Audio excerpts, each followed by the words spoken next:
this is Vicky, also known as DragonflySoars. Today is Monday, October 28th, and I'm recording this, I don't think it's quite 5:30 yet. But I have a bunch of stuff to tell you from my trip, and I have knitting progress to show you, so we'll just kind of get to it and see how things go. The trip, I've been trying to figure out exactly how to walk through my trip, and I think it's just going to be kind of chronological, and I'll stick photos in as they make sense. It's really hot in my condo today. When I got home from China, it was freezing because when I left, it was 70 degrees. When I came back, it was 40. And so I never turned the heat on. Now the heat's on, but I think I need to readjust it because it is too warm. Or it could just be me because that happens a lot lately. I'm the hot one in the room and everybody else is going, no, it's fine. Anyway, that has nothing to do with my trip. So, on my trip, I left, I recorded on Sunday. I left early Monday. First thing in the morning, a car came and picked me up. I gotta say that was great. Not having to drive to the airport. The one guy who was making the arrangements said that once you get 3 people all paying for parking and gas, then it makes more sense to rent a service to drive you. Now we were only 2 people, so it was actually a little more expensive, but he felt like it was still justified, especially because when you come home, you're really tired and it's evening in Chicago, and you don't know for sure what the weather's going to be, things like that. So we had a car both directions. That was great. So, in the car on the way to the airport, I started knitting on a sock that I will show you. And I knit on that in the car, in the lounge, once we got past security and everything. And then then we found out our plane was delayed, so I knit on it some more. So I did that all before we got on the plane. On the plane, I kind of planned out which movies I wanted to see on the plane. And I gotta say, we flew business class because we have a rule at work that if you're flying over 10 hours, you go business class. So we were flying business class. I've never done that before. When I went to Switzerland, that's not 10 hours. So that was very long, 9 hours in coach. These were so much better. There was so much room for your feet and your stuff and your legs, and it was awesome. I wish I could do it all the time.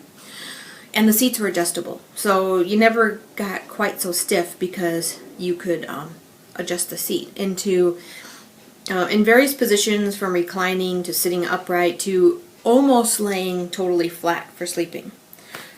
It said that when it went totally flat, it didn't quite go all the way totally flat, but it was good. And we had movies to watch, so I picked out which movies I was going to watch, and then I knit on my Silent Goal shawl. And I knit on that until I ran out of brown yarn. So let me show you what I'm talking about real quick.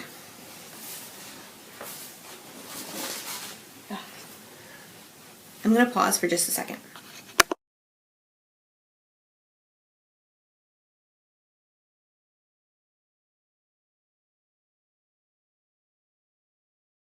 Since I paused, I went ahead and showed you the picture I took of the legroom and the business class because I was just like, wow.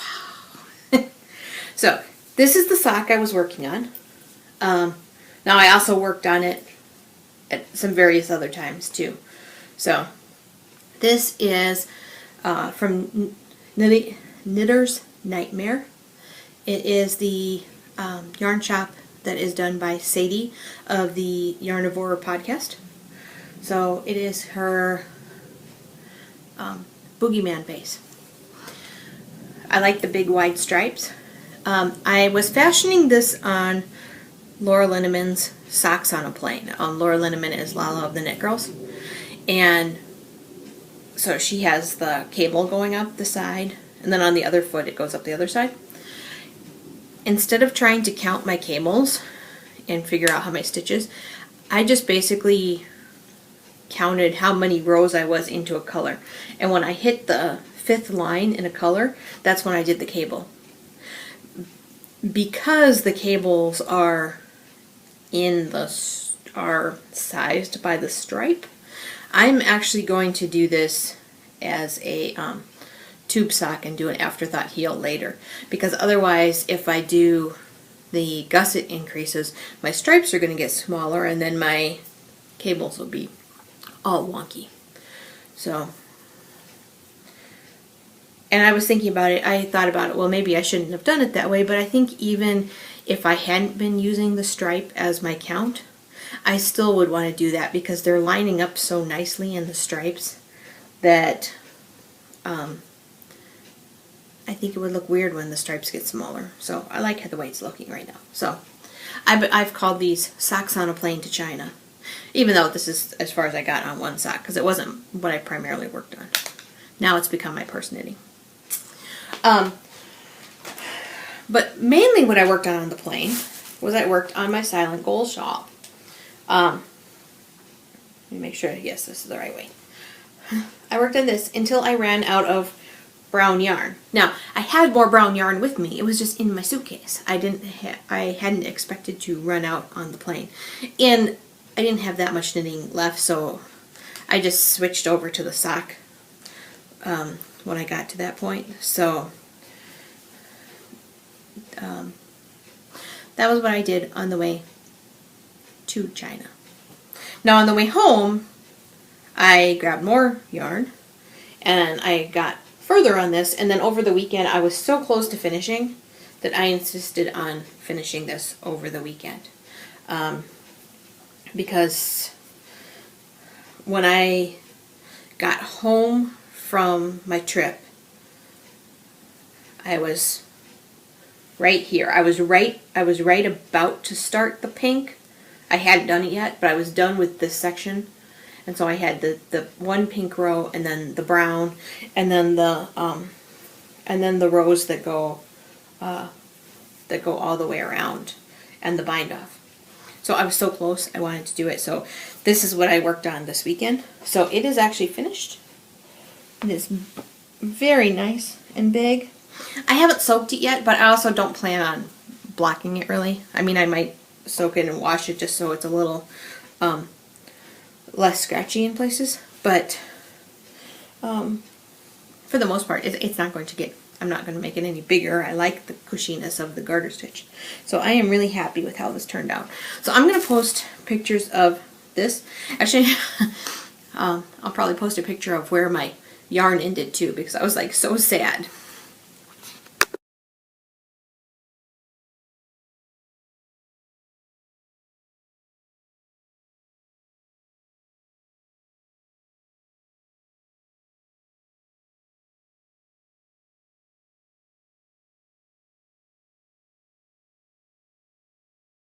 Alright, so obviously that shawl's done. I'm really happy to have it done. I've got over an ounce of my hand spun left. I thought about adding more pink on the bottom, but the way the stripes go, where they, sequentially grow in size, to the pink on one side and the brown on the other side, adding more handspun at the bottom would actually ruin the symmetry of the design. So I don't know what I'll do with this at this point, but I weighed it and there's like 1.2 ounces left. I don't know how many yards that is. I'll calculate it later. It was out of 8 ounces originally. And in case anybody's wondering, this was handspun. That was Highland Handmaid's Boardwalk Roses that I had ordered when I went to the CJ Kopek retreat last May. I had ordered it from Heather. So, and then I spun up the 2 braids together. And I purposely tried to fractally spin them. So one of them I just spun in, one of the braids I just spun end to end, and the other one I split into fourths and spun those singles, and then I plied them together. So I am really happy with how it came out, and I'm really loving how it feels in this. And the brown yarn I picked is actually thicker than this, but it all worked fine in garter stitch. Okay, so then we got to the hotel on Tuesday, probably about 5, 6 o'clock at night. I don't remember exactly. And all we did was we checked in, got our stuff. The hotel was really nice. This is one of the nicest hotels I've ever stayed in. And it had a huge tub and a huge walk-in shower, and there was marble everywhere in the bathroom, except for the toilet seat was plastic, which I just thought was very odd.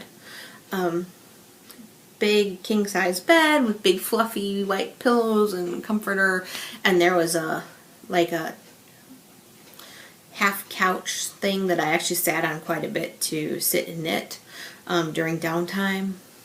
So it was very nice. They brought your suitcases to the room, which frankly I've never stayed at a hotel fancy enough to bring suitcases to the room. When we got there and we were getting out of the we had a personal driver. Shanghai is a crazy place to ride or drive. There's motorcycles and mopeds and scooters and bicycles and pedestrians and cars and taxis, and everybody's kind of going this way and that way, and they all honk, and I would never want to drive there.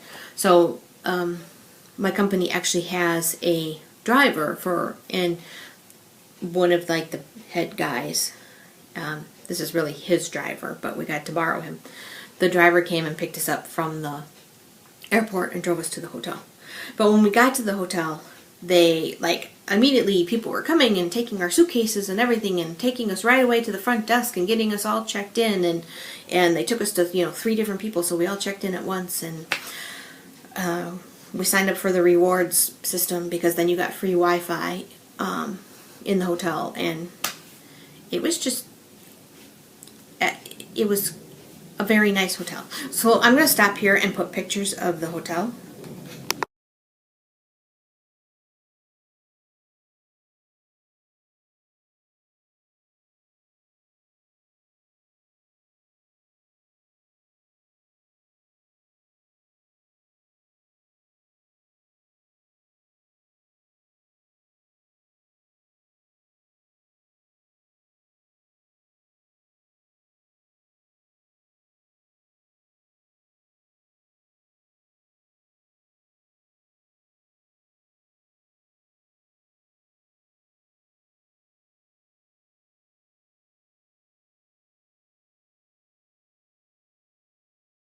All right, and the very first night we just went down to the lounge, got something to drink, got something small to eat, and then went to bed. I mean, it was a really laid back night by that point. So, and in case anybody was wondering, I had no problem with my knitting on the plane, either direction. I mean, it wasn't even brought up. It was just like, go through. So the Wednesday morning, we met for breakfast. They had huge breakfast buffet, and every day I thought to myself, I really should try and take a picture of this breakfast buffet. There were like stations all over the place, and you could, with different styles of food, because they cater to a lot of multinational companies. So there was you could get lox and cream cheese and German potatoes and bacon and eggs and French toast and waffles and croissants and fruit and yogurt and noodle dishes, and you think of it, it was there. I mean, it was just huge.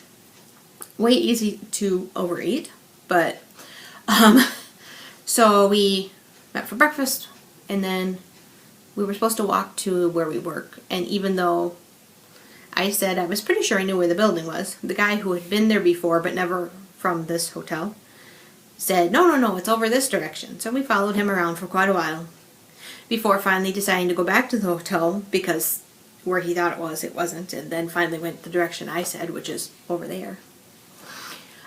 I just kind of laughed at him, because after, there's a point where, okay, well, he's been here before, so I'll just follow him, and he didn't know where he was going. He got turned around. But anyway, it was all good. It was the first part of walking. There was a lot of walking on this trip. I actually was trying to, between getting a lot of steps from walking everywhere, and I tried to work out a few times while we were there, I actually lost weight on this trip. I was hoping to just hold even or only gain a pound or two, and I actually lost a couple pounds on the trip. So that was a good thing. But so we get to the office. Everything from work related was good. I mean, it was just it was everything we needed it to be. I don't know how to say that without really talking about what I do for work. And so then that first full night we ate at the Korean barbecue, which was inside the restaurant. I have a picture of that here. The center area is actually like a mini grill, and so somebody came and they grilled the food and then they handed out, and then they grill another batch of food and they handed out. So I'll show that.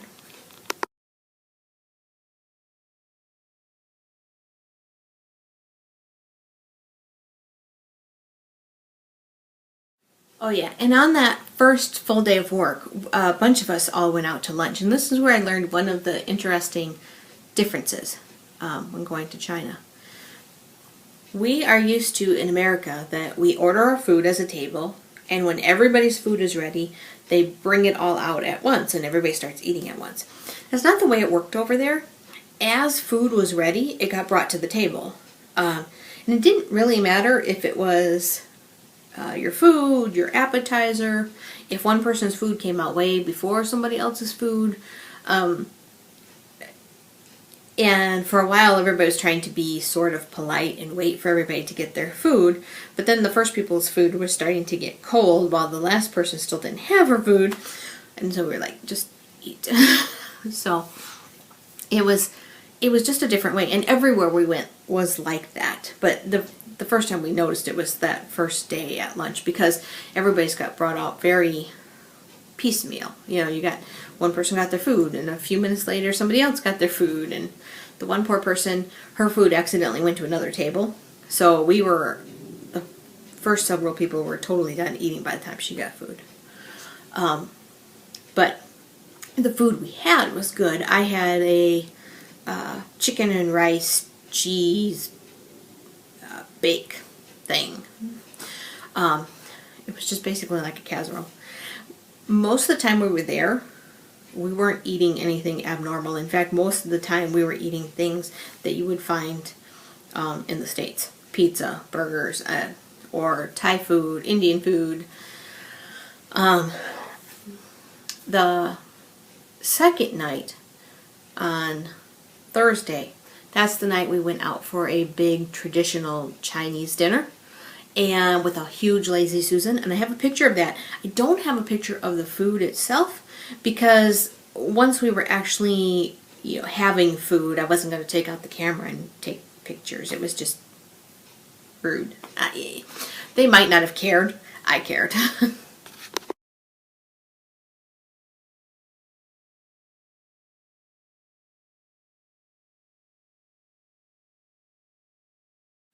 So that one, we had these big Lazy Susans. We actually had enough people that we actually had 2 big tables.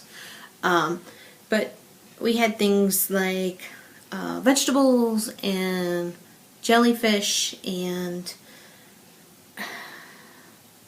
chicken soup, chicken. I don't even remember. My favorite was the sweet rice soup, which has these little balls that I assume are made out of like a rice flour. Anyway, that was my favorite. And the way you know it's done is when they hand out the watermelon. But for a while we were kind of eating and didn't realize they just keep bringing more and more and more. And sometimes they'll take a plate away to put the food onto a smaller plate so they can make more room on the Lazy Susan again. It was a lot of food. And then on Friday, we were on our own. And I will say, during the first couple days, there was 2 guys that I was with have been there several times, and mostly they wanted to go and do shopping and haggling and stuff. And myself and the other guy, I had never been there, and the other guy had only been there once, like over 10 years ago. We wanted to see some sights. We wanted to see something, you know. We wanted to say, come back and say, hey, I went to China and I went to see this, whatever. Not just, I went to China and I got this fake Gucci bag. So, so it was starting to look like we weren't going to necessarily see anything, but we had, but Friday night we went out to dinner, and just a small group, and we went to Indian place, and we had very good food there, and then we discussed what we were going to do the next day. So what we decided to do was go to Yew Garden.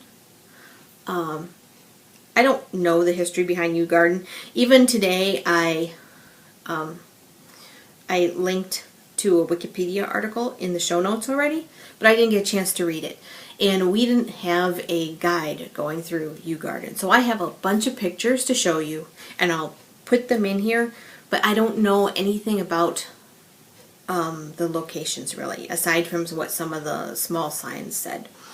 There were tour groups. Most of them weren't speaking English, and periodically I'd overhear like a little tiny tidbit, or read just a little bit on a sign, but I don't know a lot. So, but Saturday we went to Yew Garden. Then we went to this, the underground market, which is part of the subway market underneath the science and technology area, and which is a lot of, both around Yew Garden itself. The central portion is pretty. You pay to get in. It's beautiful inside. Around it are still more buildings, but they've turned into this big shopping area, and there's a lot of places where people are coming up to you and saying, you know, do you want to buy a watch? What about a purse? Do you need a bag for the lady? I got very used to saying no, no, no, and just kept on walking. Some of the guys I was with, like, actually did want to go and meander. That was not really my thing. I did buy, I bought one thing for my son that I did haggle. When you're haggling, they'll talk to you a little bit, and then they hand you a calculator and they type in the price they want, and then you say no, no, no, no, no, and you put the price you want to pay, and then you go back and forth like that a little bit. Well, I did that. I'm pretty sure by their standards I overpaid for the thing I got for him. I don't want to go into it because I haven't handed out presents yet. But anyway, I'm pretty sure by their standards I overpaid what I got him, but by my standards I paid under what I would have here, and I paid a price I felt comfortable with, so I'm good. And I got to say that I haggled in China. So we went to the Yew Gardens, we wandered the streets there, I got something for my son, then we went to the underground subway market.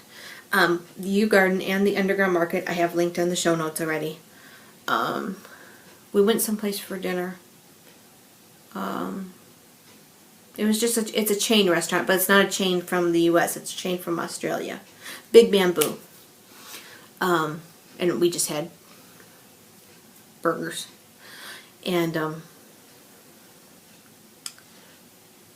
then what did we have that night? I don't know what we had that night. I'll have to look at my pictures real quick. I got a bunch from that day because that was when we... Oh, I forgot about part of the morning. Alright. I'll have to go back. Oh, that's when we went to the Thai restaurant, and I ended up getting pineapple fried rice, which was actually served in a pineapple, which I thought was really cool. That day also, there was a Starbucks near the hotel, and I got all excited because I figured, okay, on Saturday, I'll walk over to the Starbucks and get food. get coffee. What it didn't occur to me is that that was a very industrial location, and it didn't occur to the other people I was with either, because I wasn't the only one that did this. It's a very industrial location. Apparently their hours are only during the week, Monday through Friday, and basically during the day, like 7 a.m. to 5 p.m. Because once people go home and they don't work Saturdays, there was not enough business in that location to be open. But I was very sad on Saturday because I went to walk over to the Starbucks and it wasn't open. But walking there, they tried to put a green space in between the industrial buildings, so it was almost like a little park. So I took some pictures of the little park area too. So let me post pictures here. I have a bunch from this day.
So that was Saturday. Now, throughout the days leading up, including Saturday, I was talking to somebody. I had been talking to somebody on Ravelry who is a knitter and lives in Shanghai. And I had emailed her a month or so ago and said, you know what, I'm going to be visiting Shanghai. Are there any yarn shops? Are there any tips you can tell me? Anything, because I don't know what I'm looking for. I don't even know what to ask. I just, I thought maybe you would know something. That was as far as I went. And the only reason I found her was because she was starting up a knitting group in Shanghai. So I thought, well, she seems like an outgoing person. And I talked back and forth with her a little bit. And in the process, I had kind of looked her up on Ravelry a little bit. And I saw she posted a lot of stuff about Hiya Hiya. And at first I just thought she was a fan of Hiya Hiya. Then eventually I thought, well, she seems to know a lot, and she has some designs that are by Hiya, that are sponsored by Hiya Hiya. So she must work there.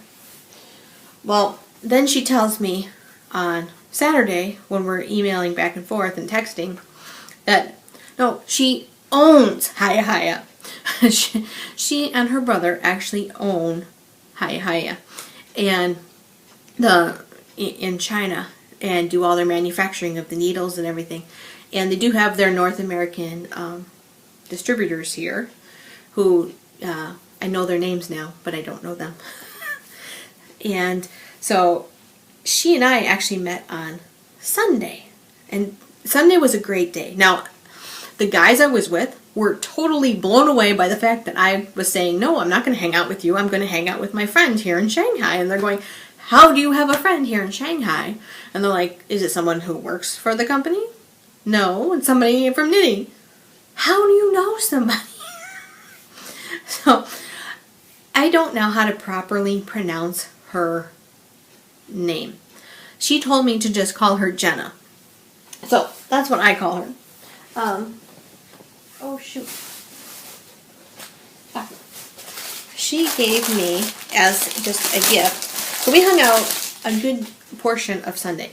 I had to actually meet her downtown, because where I was staying was more on the outskirts of Shanghai, in an industrial section. And so the hotel ordered a taxi for me, and we were able to say generally where I needed to go. And then she talked to the taxi driver on the phone and told him exactly where to drop me off.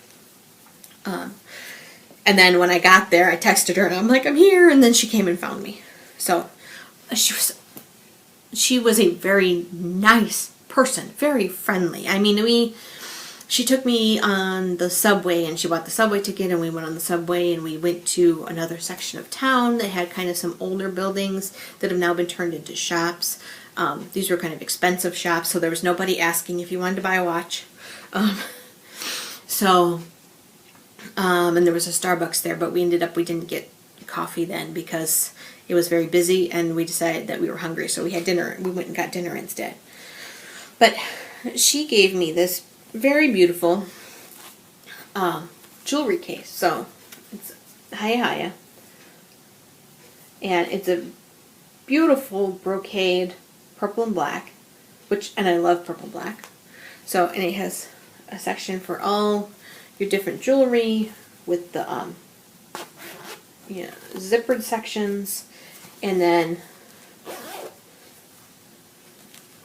this is for your rings, so you can put them on there and then button it.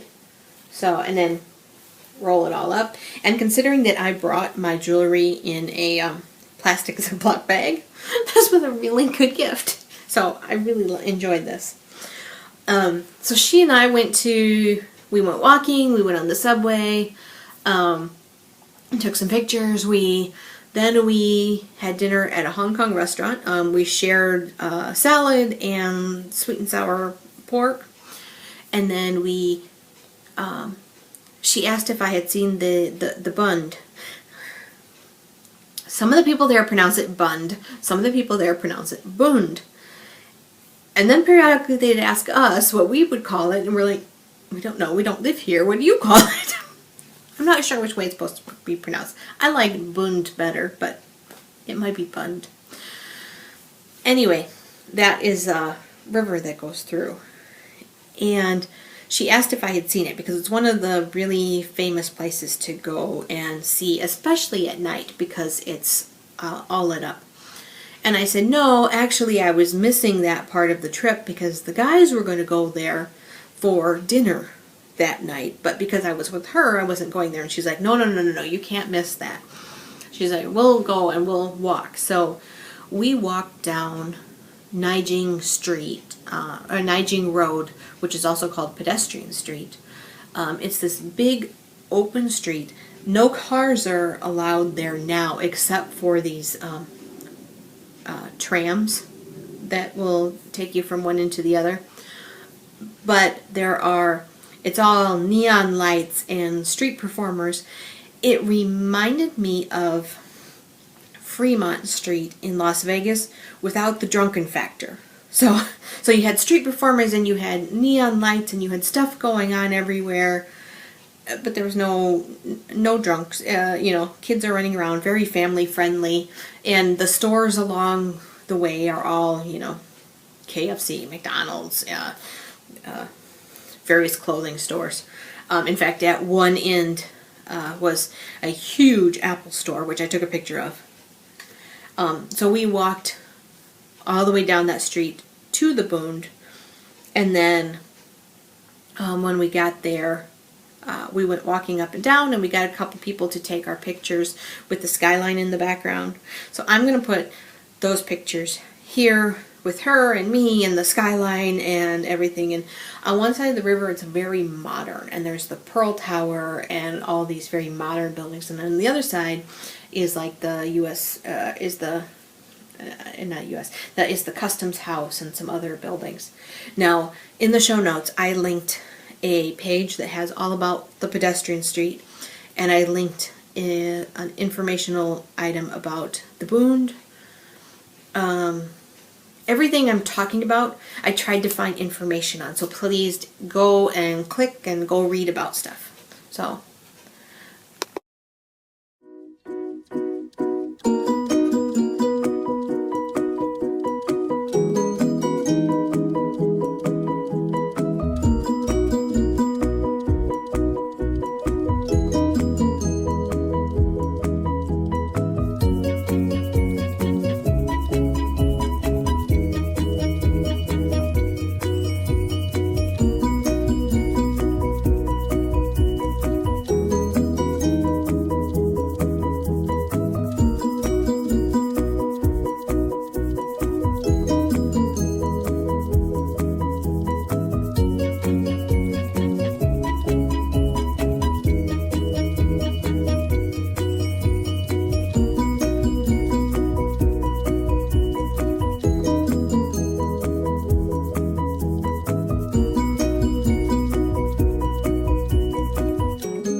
One of the things that came up when I was with her, I had been curious because in the hotel there were these electronic announcement boards, and they showed a couple getting married, the bride and the groom, and they had words underneath that I couldn't read, but it looked like a wedding announcement, but it was like a Wednesday, and I didn't think anybody got married that day, but I was at work.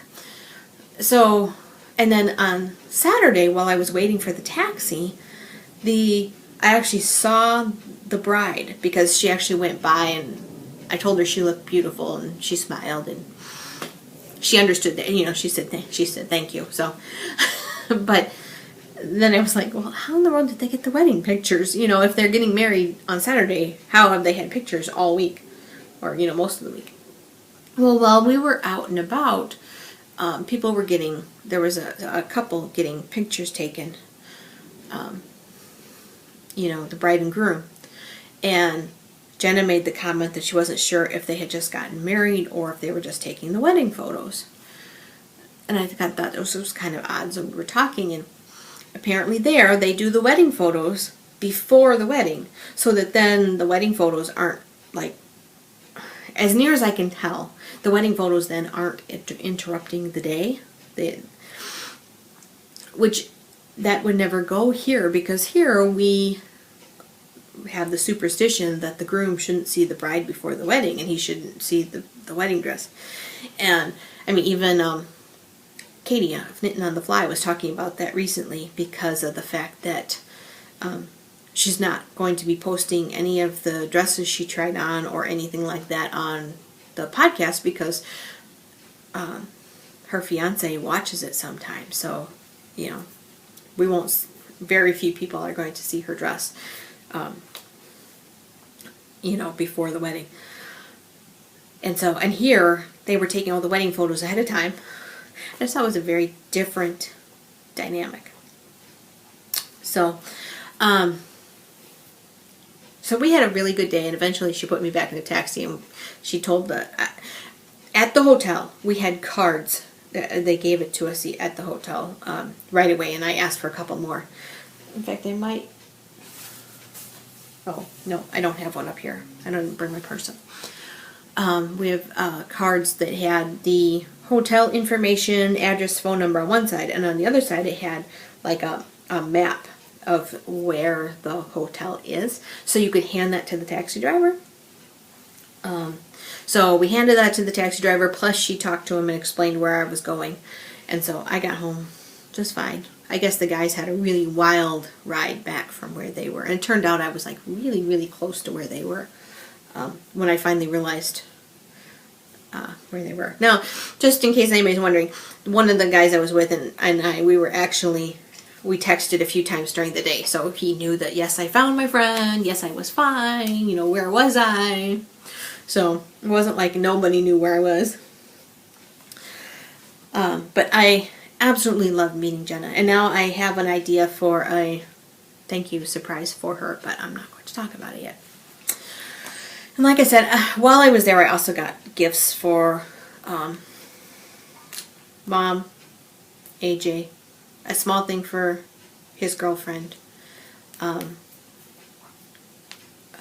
postcard for my friend. So, but I don't want to show most of those things because they haven't gotten them yet. I can show you this. One of the days when we went out, I had wanted to get some sort of artwork for best friend because that's something he enjoys. Now, this is really a placemat. I know it's a placemat, but I would never use it as a placemat. It's all embroidered. All of this is embroidery. And in fact, there's actually one thread's loose on here somewhere that I gotta take care of. I mean, so I would never use it as a placemat. But I'm gonna see if Mom can get it framed for him. But I bought it as artwork for him. And it was one of the things I had to haggle, and I probably paid too much for it too. But he really likes it. And it looks, I don't know if it's supposed to be or not, but it looks like Yew Garden that I showed you guys before. So, that was why I picked that particular image. Now, the one thing that was really nice about this whole trip is when I was in Switzerland, except for when I stayed after everybody left, the other days when everybody was there, I always kind of say you're kind of like lemmings or little kids on a soccer field. You go everywhere together. You get up for breakfast, and then you go to work, and then you go out to dinner, and then you go you all move as a group. There's no time away from everybody except for when you go to sleep. This trip was not like that. All of us desired our little bit of downtime. So like we would leave work and we'd get back to the hotel at like say 5, and then we'd say, okay, let's meet for dinner at 6:30 or 7 o'clock, and then we'd meet in the lobby.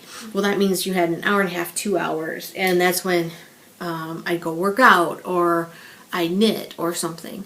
We also were leaving later than I normally leave for work, so my alarm was still going off my regular time, 6:15, but I didn't have to meet the guys until 7:45, so I was also knitting during some of that time for about 45 minutes in the morning.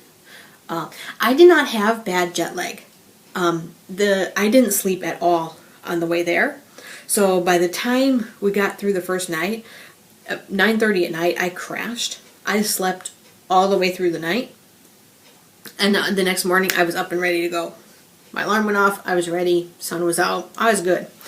The other guys not so much, but they also all sort of slept on the plane. On the way back, I was kind of the same way. I slept on the plane more than I did the first time, but still not a lot. I mean, I kind of dozed in and out, and then again, 9:30, 10 o'clock, I crashed, and then I was back pretty much to normal. But during that time, then I could work on my sweater. Now, I am behind on my sweater because today is day 28 of the 30-day sweater. Well, I'm actually on what would be day 20. I have finished the body and I'm ready to start the first sleeve, but I haven't actually started it. But this is my sweater, and I have pictures. And I did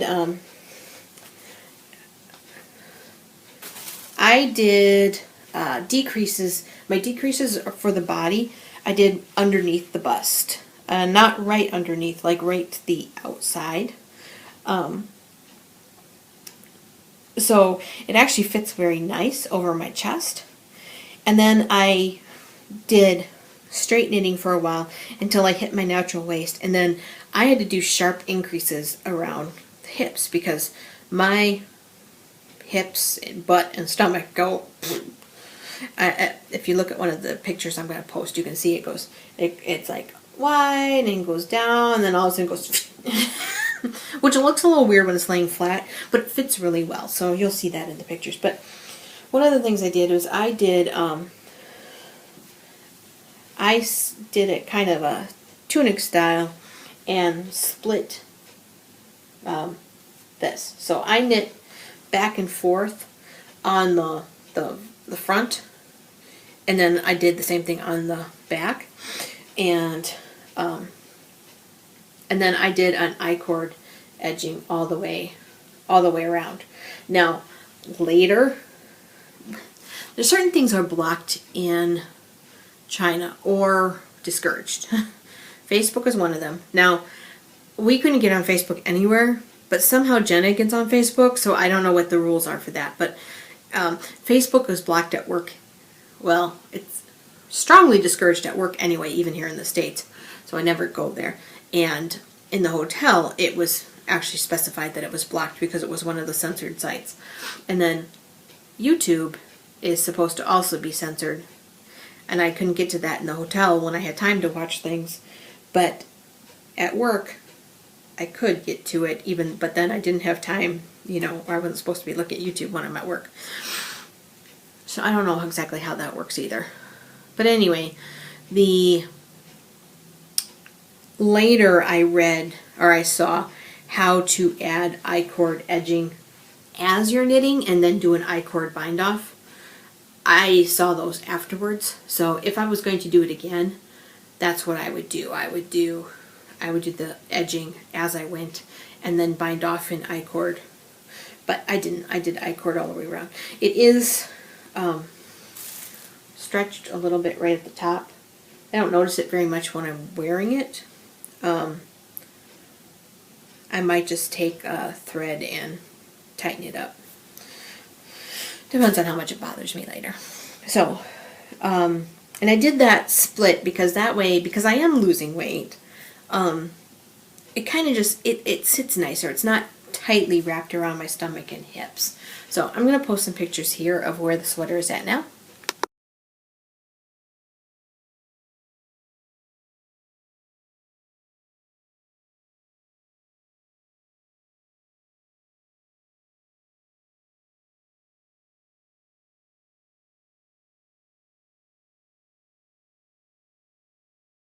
So anyway, so I'm all bound off on the body, and now I would be starting the sleeves next. And I would have started that this weekend, except for the fact that I really wanted to get the shawl done, because at that point I was so close. So I got that done. Plus, otherwise I wasn't going to have anything done for October, because I won't get this done in October by October 31st. So right now the shawl is the only thing I have done for October, even though October was our wild card month. Speaking of, October is our wild card month for the birthstone along, which I haven't talked about. But when I last looked earlier today, there was 173 entries. It's like, wow. We knew we'd have a lot since it was any color. Any finished object counts this month. So if you don't have your item posted, make sure you do it before 6 o'clock a.m. Central Standard Time on the November 1st, because And when I get up November 1st, that's when I'm going to close it. It's actually closer to 6:30 by the time I get to it. But anyway. So, worked on my sweater. On the way back, I worked on my shawl. I worked on my sock a little bit. Actually, frankly, I worked on my shawl, and then even on the drive back, I was tired. I didn't work on anything on the drive back. I had some other things I was going to show you, but I think I'm going to, some stuff that came while I was gone. I'm going to leave that out for now. The only thing I'm going to show you is I did get my Knitting in the Mitten bag. It came over this past weekend. I did not order a t-shirt. I was going to, and then I thought to myself, Vicky, you don't wear t-shirts. You hate wearing t-shirts. Why would you buy a t-shirt? So I didn't buy a t-shirt. I kind of wanted to, so I'd be one of the cool kids, but I won't wear it. Anyway, alright. Now, the last part, you might be wondering why this was called China and Costume. I'm going to try and finish up because I just heard best friend come home. Anyway, so Thursday I worked from home. Friday I just stayed home. I took the day off. And my manager had said take the day off. And I didn't even have to use vacation time for it. But Saturday we were invited to a wedding. Now the person that got married, the groom, used to be an employee of mine, but about 3 years ago he got a great opportunity at another place, but we still keep in touch. So he invited myself and one of my current employees is his best friend and was one of the best men, and then one of my other employees is also a really good friend. So the three of us were there. But he and his now wife met 5 years ago at a Halloween party, and they decided to have a Halloween themed wedding. Now, that could have gone totally tacky. It would have been so easy. It didn't. The wedding itself was very nice. They specified that the wedding was formal dress, no costumes allowed at the wedding. So all the bridesmaids and the maids of honor were in dresses that were kind of a charcoal gray, and then they had bright orange pumps and bright orange flowers, and the bride had bright orange flowers. The guys were dressed in black suits and they had the bright orange matching boutonnieres. The ring bearer, instead of having the pillow, had a pumpkin that it was a white pumpkin that had been decorated and had the rings on it. So there were little touches of Halloween, but it wasn't overbearing at all. Her dress, she was gorgeous. The bridesmaid dresses actually look good on all the bridesmaids. They look beautiful. Then the reception was essentially a big Halloween party, and they had asked everybody to dress up. So, and even then, the decorations, again, they were Halloween and they were fun, but they still didn't go tacky. They had the centerpieces were on our table was a black candelabra, and on some of the other tables they were pumpkins that were decorated with like bows and sparkles and stuff. And then the box for dropping cards was a dollhouse that was made into a haunted house. So it was cool, and everybody dressed up, and it was a lot of fun. So I have then the other thing they did, so I have a picture I'll post in here, but I'll also show you this. Our place cards at our settings were these picture frames with a note that says, to our family and friends, thank you, it means the world to us, thank you for your encouragement, your love, etc., etc. But, it has our name in the corner, and that this is our gift to you. Well, what they did is they had these picture frames with the placeholders, but then later they had, after everybody had eaten, they had a photographer group put up a green screen, and people went in front of the green screen in their costumes, and then the photographers put different backgrounds. So we were dressed up in kind of Renaissance gear. I was dressed in a very nice dress, and then that we had gotten at a local costume place, and best friend was dressed as kind of like a Three Musketeer. And then when they green screened us, they put us in front of the castle. So, and then I have another picture of us just that a friend took while we were there. So I was saving this because I need to scan it into the computer to send it to Mom, and then I'm going to take this to work. And best friend has his matching one. But I think that's everything. Like I said, I have a couple other things, but this is going to go long enough, especially since I still have to put all the photos in, and I'm assuming that he's going to want to eat something. I'm going to want to eat something. So I will talk to you guys later. Bye now.